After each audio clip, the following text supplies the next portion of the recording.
সিলেট অচল ছিল। আপনারা দেখেছেন আমাদের লাইভের মাধ্যমে যে প্রত্যেকটি শাখায় শাখায় এই যে ছোটোখাটো শাখাগুলো আছে, microbus, CNG, truck, mini bus, এই সবগুলোর কিন্তু শাখায় শাখায় কিন্তু রাস্তায় পিকেটিং করেছিলেন, শ্রমিকরা রাস্তা অবরোধ করে রেখেছিলেন। তো সেটা দীর্ঘ সময় পরে ৭টা থেকে প্রায় ৩ ঘন্টা যাবৎ এই বন্ধ ছিল রাস্তা। মানুষ যাতায়াত করতে পারেনি, ভোগান্তিতে ছিলেন মানুষ, কষ্টে পড়েছিলেন মানুষ, ঘন্টার পর ঘন্টা মানুষ আটকা পড়েছিলেন। কিন্তু স্বাভাবিক হয়েছে আমাদের প্রাণের সিলেট। আপনারা জানেন যে শ্রমিকরা কেন সেটা আহ, করেছিলেন হঠাৎ করে। আমরা আমাদের লাইভে আপনাদেরকে দিয়েছিলাম। তারা বলেছিলেন যে তাদের 13ই সেপ্টেম্বর তারা অনির্দিষ্টকালের জন্য ধর্মঘট ডেকেছিলেন। পরবর্তীতে প্রশাসনের দায়িত্বশীলদের সাথে বসে এবং আওয়ামী লীগের নেতৃবৃন্দের সাথে বসে তারা আলাপ আলোচনার মধ্য দিয়ে এসএসসি পরীক্ষা এবং পূজাকে সামনে রেখে শ্রমিকদের কাছে এটা তুলে ধরলে শ্রমিকরা সেই চিন্তাভাবনা থেকে তারা 1 মাসের জন্য তাদের অনির্দিষ্টকালের জন্য যে পরিবহন ধর্মঘট ছিল তারা সেটা প্রত্যাহার করেছিলেন। কিন্তু আজ তাদের উপরে একটি মিথ্যা মামলা, শ্রমিক নেতাদের উপরে একটি মিথ্যা মামলা দেয়া হয়েছে বলে তারা শ্রমিক নেতাকর্মীরা দাবি করেছেন। এবং সেই মিথ্যা মামলা করার কারণেই কিন্তু তারা তাৎক্ষণিক সব নেতৃবৃন্দদেরকে বলে দিয়েছেন যে সিলেটের রাস্তায় গাড়ি আটকাতে হবে এবং মিথ্যা মামলা প্রত্যাহারের দাবি তারা তুলে ধরেছেন। তো আমরাও সেখানে অংশগ্রহণ করেছিলাম, সরাসরি আপনাদের কাছে উপস্থাপন করেছিলাম। যাত্রীদের ভোগান্তি, চালকদের দাবি সব কিছুই কিন্তু আমরা তুলে ধরেছি এবং আমরাও দাবি করেছিলাম যে দায়িত্বশীলরা যেন দ্রুত এই মানুষের ভোগান্তি থেকে মানুষকে মুক্তি দেন। কারণ পুরো সিলেটটাই কিন্তু অচল ছিল। পুরো সিলেটের যতগুলো মহাসড়ক ছিল প্রত্যেকটি সড়কেই কিন্তু তারা অবরোধ করে রেখেছেন। দূরপাল্লার বাসসহ শহরের যে ছোটো ছোটো সিএনজিগুলো আছে সবগুলোই কিন্তু চলাচল বন্ধ হয়ে গিয়েছিল। তো অবশেষে প্রাণের শহর সিলেটের মানুষ স্বাভাবিক হয়েছেন ইনশাআল্লাহ। আমার ভাই বোনেরা যারা প্রবাসী আছেন, আজকের এই ভিডিওর মাধ্যমে আমরা জানিয়ে দিলাম আপনাদেরকে আজকের সিলেটের যে সর্বশেষ পরিস্থিতি। এখন স্বাভাবিক আছেন, প্রশাসনের আশ্বাসে তাদের শ্রমিকদের এই আন্দোলন তারা তুলে নিয়েছেন এবং এখন স্বাভাবিকভাবে গাড়ি চলাচল করতেছে। তো প্রিয় দর্শক, কিছুক্ষণ আগে আমাদের সিলেটের ফেসবুক পেজ সিলেটের ম্যাগাজিনে আমরা শ্রমিক নেতা সভাপতি যিনি, ওনার বক্তব্য আমরা সরাসরি তুলে দিয়েছি যে কোন কোন শর্তে বা কীভাবে তারা তাদের আজকের এই আন্দোলন প্রত্যাহার করেছেন। তবে তারা শেষে বলেছেন যে আগামী 15 তারিখ পর্যন্ত তাদের যে আগের 5 দফা দাবি নিয়ে পরিবহন ধর্মঘট ছিল সেই দাবিগুলো যদি মানা না হয় তাহলে 15 তারিখ পরে তারা আবারও কিন্তু ধর্মঘটের ডাক দিবেন। তো বন্ধুরা, আপনারা যারা শহর থেকে দেখছেন, সিলেট থেকে দেখছেন, আমার প্রাণের ভাই বন্ধুরা, আপনাদের জন্য আমাদের আজকের এই ভিডিওটি। আপনারা যারা দেখবেন, শেয়ার করবেন। আমরা বাস্তবের সাথে আছি, বাস্তব ভিডিওগুলো আমরা দিয়ে যাই। আমরা প্রতিদিনই সিলেটের অবস্থা এবং পরিস্থিতি তুলে দেওয়ার চেষ্টা করি। ঠিক একইভাবে আজকের সিলেটের অবস্থা, সিলেটের দক্ষিণ সুরমার রাস্তাঘাট এবং গাড়ি ঘোড়া আমরা সব বিষয়ে আপনাদের কাছে উপস্থাপন করছি। সিলেটের দক্ষিণ সুরমা কদমতলী পয়েন্ট এলাকায় আমরা আছি। আপনারা দেখছেন সুরমা নদীর পার হয়ে যেটা চাঁদনি ঘাটের ব্রিজ হয়ে যে রাস্তাটি গেছে সেই রাস্তার অবস্থা আমরা তুলে ধরছি। এখানে পানসি রেস্টুরেন্ট আছে, অনেক ব্যবসা প্রতিষ্ঠান আছে, আমরা সেগুলো আপনাদের কাছে উপস্থাপন করছি। হোটেল আল আমিন আবাসিক আছে, আপনারা দেখছেন এখানে অনেক হোটেল মোটেল আছে, সেগুলো দেখছেন। অনেক ফার্মেসি আছে, অনেক ব্যবসা প্রতিষ্ঠান আছে, আমরা সেগুলো আপনাদের কাছে তুলে ধরার চেষ্টা করছি। বন্ধুরা যারা আছেন, ভিডিওটি শেয়ার করলে আমরা খুশি হব। আর আমাদের চ্যানেলটি যারা নতুন দেখছেন, আমরা দাবি করব আপনারা আমাদের চ্যানেলটি সাবস্ক্রাইব করবেন। বিশেষ করে আমার প্রবাসের ভাই বোনেরা যারা আছেন, আপনাদের জন্য আমাদের এই ভিডিওগুলো। আপনারা প্রবাসে থেকে থেকে আপনার প্রাণের শহর জন্মভূমি সিলেটের অবস্থা জানতে চান। বসে বসে আপনি বাংলাদেশের মানুষের কথা চিন্তা করেন, দেশের মানুষ কষ্টে আছে এটা ভেবে আপনি কষ্ট পান। এই বিষয়গুলো আপনাদের সাথে আমরা শেয়ার করি। আপনারা জানেন সিলেটের ম্যাগাজিন টিভিতে আমরা সবসময় বাস্তব ভিডিওগুলো দিয়ে যাই আর বাস্তবতা নিয়ে কাজ করি। সেই চিন্তা ভাবনা থেকে আমরা সবসময় কিন্তু এই সমস্ত বাস্তব ভিডিওগুলো আপনাদের কাছে উপস্থাপন করার চেষ্টা করি এবং চেষ্টায় আছি।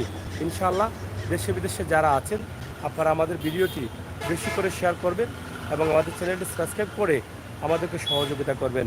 যারা নতুন আসছেন তাদেরকে অনুরোধ করব আমাদের ভিডিওগুলো দেখেন, যদি ভালো লাগে আর ভালো মনে করেন তাহলে আপনাদের ভালোবাসাটুকু আমাদের জন্য বিলিয়ে দিবেন।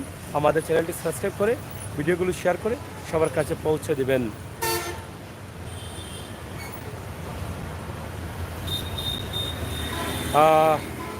অলি কোরআন, দিস হলি কোরআন।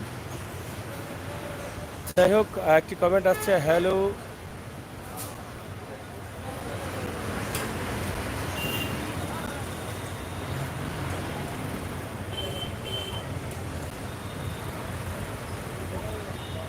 যাই হোক, ভাই জানতে চেয়েছেন পাঠানটুলার অবস্থা কি? সব অবস্থাই এখন স্বাভাবিক, পুরো সিলেটের অবস্থা স্বাভাবিক।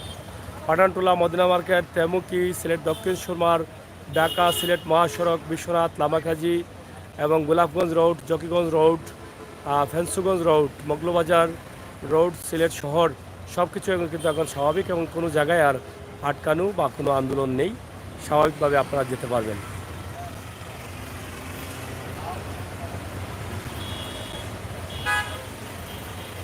এই যে কদমতলিতে আছি আমরা, বিয়ানীবাজার বা জকিগঞ্জ রোড এটা, এবং এদিকে ফেন্সুগঞ্জ রোড অথবা বাইপাস হয়ে আপনার ঢাকা মহাসড়ক তেলি ব্রিজের পাশে যেতে পারবেন, যেটা হুমায়ুন চত্বর থেকে হাতের ডান দিকে পশ্চিমের দিকে আব্দুল সামাদ আজাদ চত্বরে যেতে পারবেন।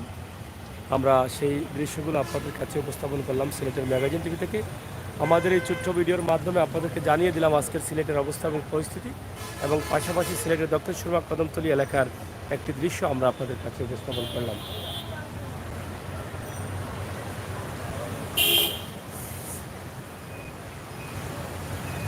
প্রবাসে থাকা ভাই বোনেরা আপনাদের প্রাণের শহর সিলেটের বিভিন্ন জায়গা দেখতে চান, আমরা সেই চিন্তাভাবনা থেকেই আপনাদের প্রাণের শহর সিলেটের কদমতলীর অবস্থা আমরা এই মুহূর্তে আপনাদের কাছে উপস্থাপন করছি। অনেক সুন্দর সুন্দর গাড়িগুলো চলাচল করছে এবং বাংলাদেশের বিভিন্ন জায়গায় যাচ্ছে।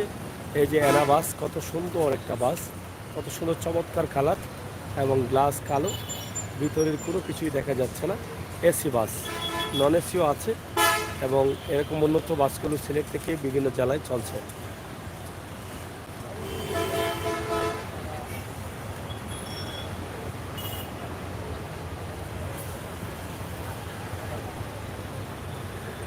তো যাই হোক, আমার ভাই বোনেরা যারা আছেন আপনারা হয়তো অনেকেই আজকে ক্লান্ত, আমরা রেখে দিচ্ছি। আপনারা সবাই ভালো থাকবেন, নিরাপদ থাকবেন, সুস্থ থাকবেন, সিলেটের ম্যাগাজিন টিভির সাথে থাকবেন।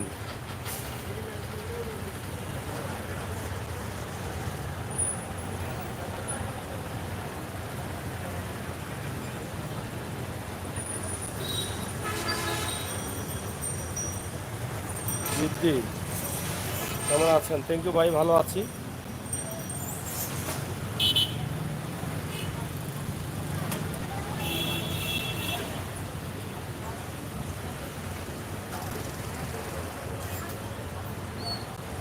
আজকের অনেকের হয়তো পরিচিত জায়গাটা, অনেকের বাড়িঘর এখানে আছে, আপনারা প্রবাসী আছেন, আপনারা দীর্ঘদিন থেকে দেখতে পাচ্ছেন না, তাই আমি আজকে এই যে এই জায়গাগুলো দেখাচ্ছি কদমতলীর, যেখানে মেঘনা আবাসিক হোটেল রয়েছে, যেখানে আল আমিন আবাসিক হোটেল রয়েছে। হয়তোবা এই হোটেলগুলো আগে ছিল না, হয়তোবা আপনি দীর্ঘদিন থেকে প্রবাসে আছেন, হয়তো এই উন্নতিগুলো দেখেননি, তাই আমাদের মাধ্যমে যেন আপনি দেখতে পারেন, এই জন্য কিন্তু আমাদের এই ভিডিওগুলো করা। আপনারা যারা ভালো আছেন আর ভালো থাকবেন, আমাদের সাথে থাকবেন, সিলেটের ম্যাগাজিন টিভির সাথে থাকবেন, সেই প্রত্যাশা আশা রাখছি। প্রিয় বন্ধুরা, আমরাই কিন্তু সিলেটের ম্যাগাজিন টিভি থেকে সবসময় বাস্তব এবং বাস্তব ভিডিওগুলো দিয়ে যাই, এবং প্রবাসী ভাই বোনদের জন্য আমরা সিলেটের সকল ভিডিও দিয়ে যাই, সব ধরনের ভিডিও দিয়ে যাই, যেগুলো আপনারা দেখে আপনারা আনন্দিত হন। আজকের ভিডিওটি সিলেটের কদমতলী থেকে আমরা দেওয়ার চেষ্টা করেছি। ইনশাআল্লাহ ইনশাআল্লাহ জিদ্দি থাকবেন, ইনশাআল্লাহ আপনাদের সকলের সহযোগিতা চাই। আমাদের চ্যানেলটি সাবস্ক্রাইব করুন, বেল আইকনে ক্লিক দিয়ে রাখুন। অসহায় মানুষের কল্যাণে আমরা কাজ করি, আমাদের সিলেটের ইতিহাস, ঐতিহ্য, সৌন্দর্য, বিনোদন নিয়ে আমরা কাজ করি, আমরা দেশ এবং জাতির কল্যাণে কাজ করি। সময় উপযোগী বাস্তব ভিডিওগুলো আমরা দিয়ে যাই। আমাদের এখানে এডিটিং করে, কারচুপি করে কোনো ধরনের ভিডিও আমরা কখনো দেইনি, ইনশাআল্লাহ আগামীতেও দেবো না।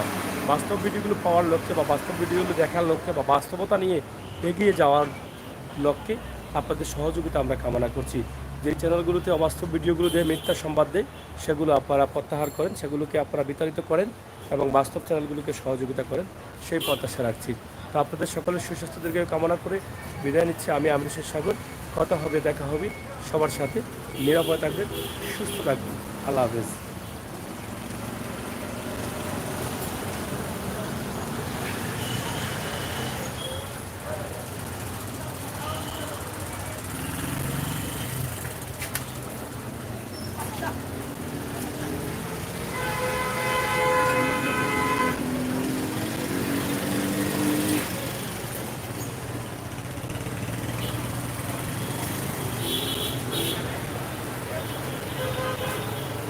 কত সুন্দর রাস্তাঘাট হয়েছে, এগুলো আগে ছিল না, এখন হয়েছে।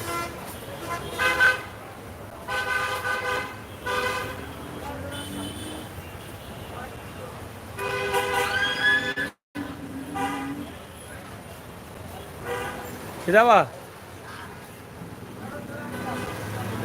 কত সুন্দর রাস্তাঘাট হয়েছে, আমরা এগুলো আগে ছিল না, এখন হয়েছে। আমরা সেগুলো আপনাদের কাছে উপস্থাপন করছি সিলেটের ম্যাগাজিন টিভি থেকে সরাসরি। আপনারা যারা আছেন আমাদের আজকের এই ভিডিওটি অবশ্যই দেখছেন, আমরা বিশ্বাস করি যে আপনাদের অনেকেরই ভালো লাগবে। অনেকেই হয়তো দেখছেন এবং দেখছেন, অনেক দিন পরে হয়তো দেখছেন, অনেক দিন থেকে আসতে পারেননি। আপনার প্রাণের শহর সিলেট, জন্মভূমি সিলেটে, তাই আমাদের এই ভিডিওগুলো আপনাদের জন্য। আপনারা শেয়ার করে সবাইকে দেখার সুযোগ করে দেবেন। ধন্যবাদ, আল্লাহ হাফেজ।